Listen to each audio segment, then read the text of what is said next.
today will be the 5 most important things in 101 great answers to the toughest interview questions, which was our book. As you may have realized, we're all in a point in our lives where we are having jobs or interviewing for internships.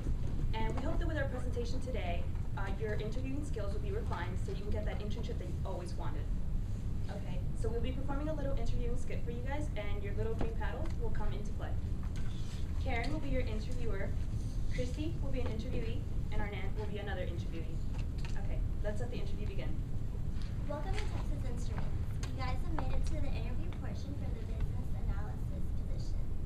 To start off, my first question is Arnett. Tell me about yourself. Well, is there anything in particular you'd like to know? You can tell me anything ranging from your personal life, your academic life. Just tell me what makes you you. Well, I'd say I'm a people person and a hard worker. Personally, I love reading and running and spending time with my family, and I played basketball my freshman year of college, so I guess you could say I'm pretty well rounded. What about you, Christy? Well, when I was in high school, I had several interests and didn't know exactly what career path I wanted to take. So I decided to do what half of America does and pursue a degree in business. And after that, after my first year, I fell in love with the corporate world and knew my supply chain management degree was exactly where I wanted to be. I soon got an internship where I was working full-time, and I absolutely got the chance to experience my textbooks come to life and make real-world connections, which is why I'm so excited about this opportunity at Texas Instruments, because I feel like there's not only so much that I can contribute to the job, but also so much that I can take away. How exactly do the training programs for positions here work? Okay, let's pause the interview right here. Okay, as you can see, both of them answered. Now you will use your little paddle to vote. Okay, so who thinks Christy had the best answer? Great, guys. Who thought Arnett had the best answer? Okay. Christy clearly had the best answer, and here's why. She highlighted her accomplishments that are relevant to the position at hand. She explained how she got to the business world, and she ended her interview with a question. This brings back the focus to the interviewer and continuing on with the interview process. Now let's the interview continue. So Arnett, if you could change one thing about yourself, what would it be? Well, that also happens to be the one thing that I'm actively working to change. In the past, my coworkers have told me that I can be a bit overbearing, especially when it comes to work. And while this is great for independent situations, it definitely doesn't help with teamwork. So I began taking courses in empathy and team communication, and it's had a huge impact on me as a business person. I feel that my personal and business relationships are better than they've ever been before. My leadership skills have improved, and I've learned a lot about maintaining healthy balances in both work and life. What would you change, Christy? If I could change one thing, it would probably be the fact that I have to have all my specific tasks detailed out for me. If I'm assigned something vague to do, I don't really have a direction to go and tend to ask a lot of questions. Let's pause right here again, guys. You guys know what to do. If you think Christy had the best answer, vote now. If you thought Arnett had the best answer, vote now. Okay, whoever voted for Arnett is correct. He did have the best answer. Christy chose something generic, something that everybody could choose, and something that most people do choose. So you want to do something that's more relevant to you and it's more detailed to you. Also, you should choose a weakness that has already been corrected, something that you fixed. You don't want to go in there and say that you that your weakness is something that is going to be relevant to the position, because then they won't hire you because you're not strong in that point. Now let's continue with our interview. What did you learn from your internships? Well, as you can see from my resume, I was previously an accounting intern at Ernst & Young, and the biggest thing I take away from this is that you just never stop learning. And this doesn't just apply to basic accounting knowledge.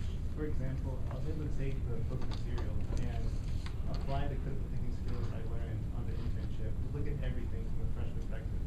This really helped bridge the gap for me between class and the real world. Also, I was able to build a great network of colleagues and supervisors who have not only been useful to me in the past, but will continue to be in the future. What did you do?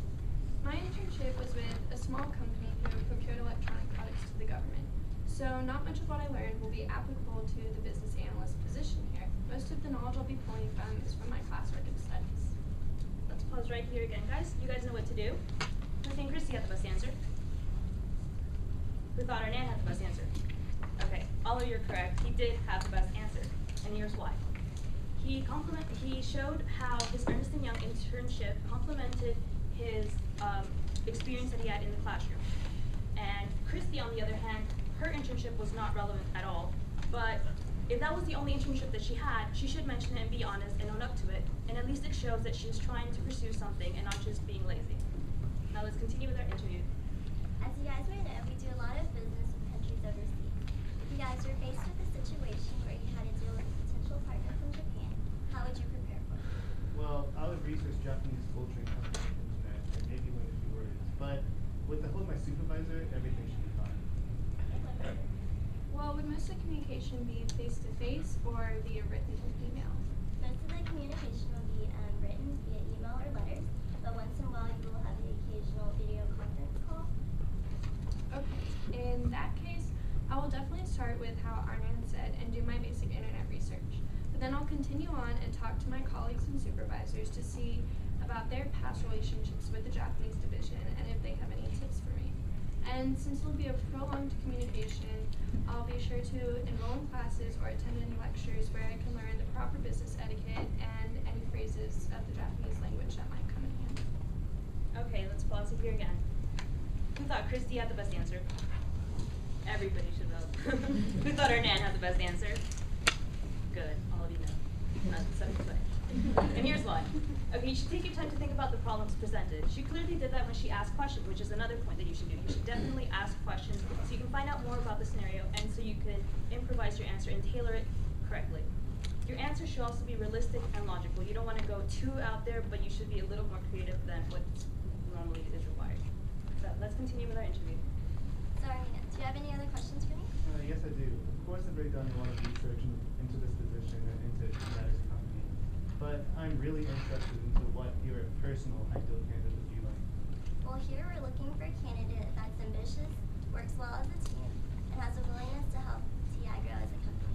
Do you have any other questions for me? I think you've just about covered it. I don't want to waste any more of your time. Thank you. Okay, well that's the end of the interview. Last voting round. Who thinks that Chrissy had the best answer? Who thinks Arnan had the best answer? Good job. He did have the best answer. He ended with a question, which is something you should do. You should always end with a question so you can form a last moment connection with the interviewer, and it shows the interviewer that you researched the company and that you're really passionate about this job opening. And here are a couple tips that we think are applicable to all other interviews. Do you guys have any questions?